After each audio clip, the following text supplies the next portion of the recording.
When you hear bullshit, call it for what it is.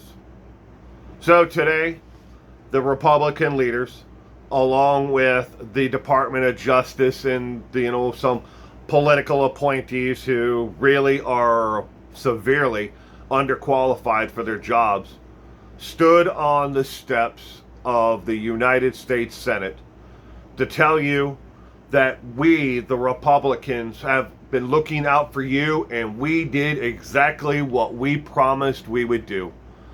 We released 33,295 pages of the Jeffrey Epstein investigation. Now, please, whatever you do, don't pay attention to the more than 70,000 additional pages that are in the Epstein file in investigation that you don't need to know about, because it's not important.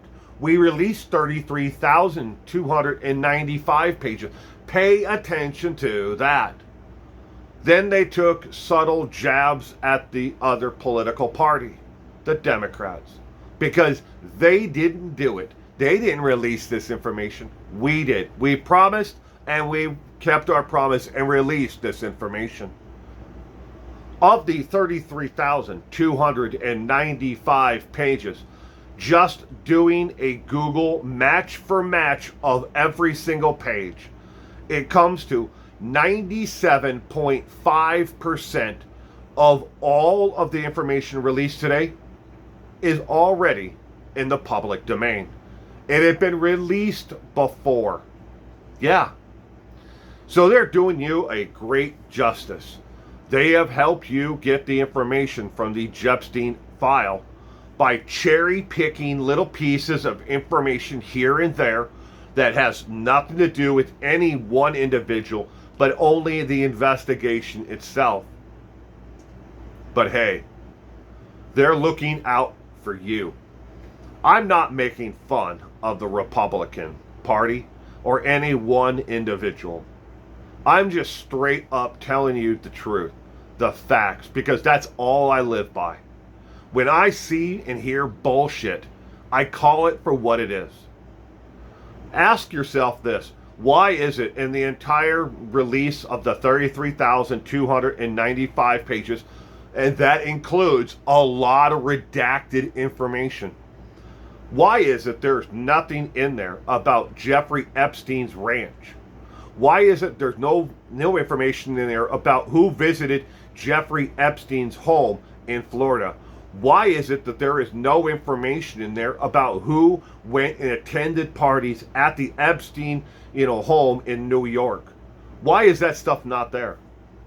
And when it comes to the flight log, why is it we're only seeing the flight log for Jeffrey Epstein's plane that flew into Epstein's Island, but we have no flight logs for anyone else, private jets owned by other individuals?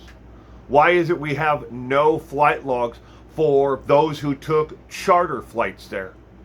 We know Giselle Maxwell, in her actual statements and part of her investigation and her sentencing, she took charter flights there. She didn't always travel to Epstein's Island by, Jeffrey Epstein's plane. So we know that the airport was used for multiple other planes coming and going. People who visited Jeffrey Epstein's Island weren't there to pick coconuts, and they weren't there to sit on the beach and watch the tide roll in. They were there for their, nefarious reasons.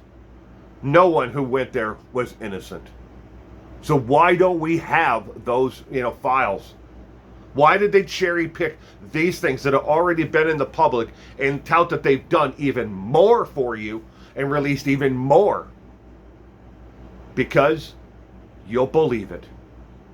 Yes, they want you to shut up and believe exactly what they released is more than what was already out there.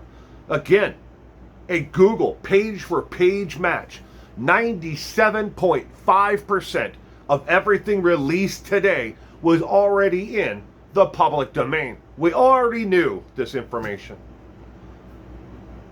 Again, They're playing us all for fools. They want us to shut up, go away, and move on to a completely different topic. This isn't politics that I'm talking about here. This is the facts about a lie, a long-standing lie.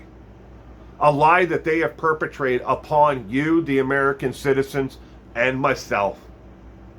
They're never going to release even 50% of the Epstein file.